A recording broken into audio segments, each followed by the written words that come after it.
क्योंकि वो मुझसे प्रेम नहीं करती थी, सिर्फ अपना टाइम पास करती थी। पहले तो मैडम ने मैसेज करना शुरू किया, जब तक मैसेज का हमने जवाब नहीं दिया तब तक तो सब कुछ ठीक था। लेकिन बाद में हम भी करिश्मा जी को उतना ही प्यार करने लगे थे जितना एक प्रेमी को अपनी प्रेमिका से करना चाहिए। सर, मेरा नाम कुलदीप कुमार वर्मा है और हम इसी शाहजहांपुर के ग्राम अख्तियारपुर का रहने वाला हूँ। सर, घटना आज से करीब 4 साल पहले सन 2020 के आसपास की है। उस समय हम सरकारी नौकरी की तैयारी करने अपने दोस्तों के साथ कोचिंग जाते थे, तो वहीं पे हमारी मुलाकात करिश्मा जी से हुई। इसी बीच करिश्मा हमें मन ही मन पसंद करने लगी थी, लेकिन उसकी इतनी हिम्मत नहीं होती थी कि हमसे नंबर मांग सके या हमसे डायरेक्ट बात कर सके। लेकिन कहते हैं ना कि ऊपर वाली की मर्जी के आगे किसी की नहीं चलती। एक दिन हुआ ऐसा कि करिश्मा ने अपना मोबाइल फोन अपनी सहेली वंदना की बैग में धोखे से रख दिया। करिश्मा जब अपने घर पहुंची तो पता चला कि मोबाइल तो वंदना जी के बैग में चला गया है। अगले दिन करिश्मा अपने क्लास में पहले ही पहुंच गई और हम भी अपने दोस्तों के साथ क्लास में उपस्थित हुए, लेकिन किसी कारणवश वंदना उस दिन लेट हो गई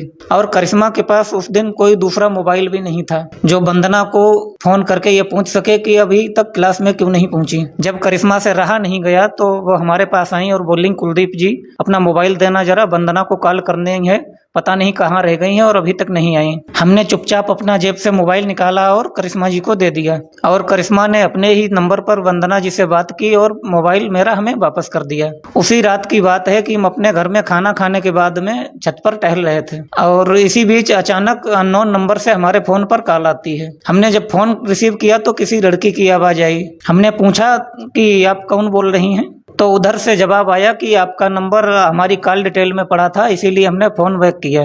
हमने कहा, हम तो कुलदीप कुमार वर्मा बोल रहे हैं और हम किसी लड़की को कभी कॉल नहीं करते हैं, तो आपकी कॉल डिटेल में हमारा नंबर कैसे आया? तो उधर से जवाब आया, सॉरी हम करिश्मा बोल रहे हैं और मैंने ही आपके फोन से वंदना जी से बात की थी। फिर हमने मन ही मन सोचा कि अब हम बच्चे तो रहे नहीं जो आप हमें सिखा रही हो, सीधे सीधे क्यों नहीं कहती कि यही हमारा नंबर है और इसी नंबर पर कॉल किया करो। अरे भाई, दिन में बात की और रात होते होते मैडम को ध्यान नहीं रहा कि इनकी कॉल डिटेल में किसका नंबर है। बस उसी दिन से शुरू हो गई हमारी प्रेम कहानी। पहले तो मैडम ने मैसेज करना शुरू किया, जब तक मैसेज का हमने जवाब नहीं दिया तब तक तो सब कुछ ठीक था। जैसे ही हमने उनके एसएमएस का जवाब दिया तो मैडम सीधे कॉल करने पर उतर आई।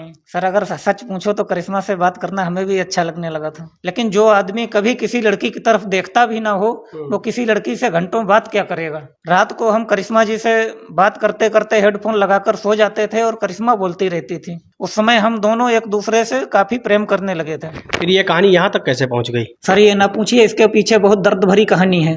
करिश्मा जी, आप ही बताइए। नहीं सर, ये करिश्मा नहीं है, ये माधुरी है और इनसे मेरी शादी होने वाली है। करिश्मा कहाँ है? करिश्मा अपने घर पर होंगी सर। लेकिन आप दोनों तो एक दूसरे से। नहीं सर, ये तो हमारी सबसे बड़ी भूल थी कि हम दोनों एक दूसरे से प्रेम करते थे। क्या हुआ था, पूरी बात बताइए। ऐसा है सर, ये तो हम मानते हैं कि प्रेम की शुरुआत करिश्मा जी की तरफ से हुई थी। उन्होंने ही हमें पहले प्रपोज किया था, लेकिन बाद में हम भी करिश्मा जी को उतना ही प्यार करने लगे थे जितना एक प्रेमी को अपनी प्रेमिका से करना चाहिए। अरे यार, फिर उसी से शादी क्यों नहीं की? क्योंकि वो मुझसे प्रेम नहीं करती थी, सिर्फ अपना टाइम पास करती थी। ये बात जो है आप किस आधार पर कर रहे हैं? एक बार करिश्मा अपनी नानी के घर गई थी और जब वापस आई तो बोली कि हमारी मामी के यहाँ एक लड़का है, बिल्कुल शाहिद कपूर की तरह दिखता है और मेरी शादी उसी से होने वाली है। पहले तो हमें लगा कि करिश्मा मजाक कर रही है, बाद में पता चला कि वो इस मामले में अपनी मम्मी से भी बात कर चुकी है कि वह लड़का उसे बहुत पसंद है और उसी से शादी करना चाहती है। फिर क्या हुआ? उस लड़के ने ही मना कर दिया शादी करने से। फिर ये बताओ भाई कि तुम्हारी मुलाकात माधुरी जी से कहाँ हुई और तुम जेल में कैसे पहुंच गए? सर, ऐसा है, करिश्मा जी से ब्रेकअप हो जाने के बाद में हम काफी दुखी रहने लगे। मेरा रो रो कर बुरा हाल था और 7-8 दिनों तक तो हमने कुछ खाया पिया ही नहीं। हमारा जीवन पूरी तरह से रंगहीन हो चुका था और फिर ये माधुरी जी हमारे जीवन में एक नई बहार लेके आई।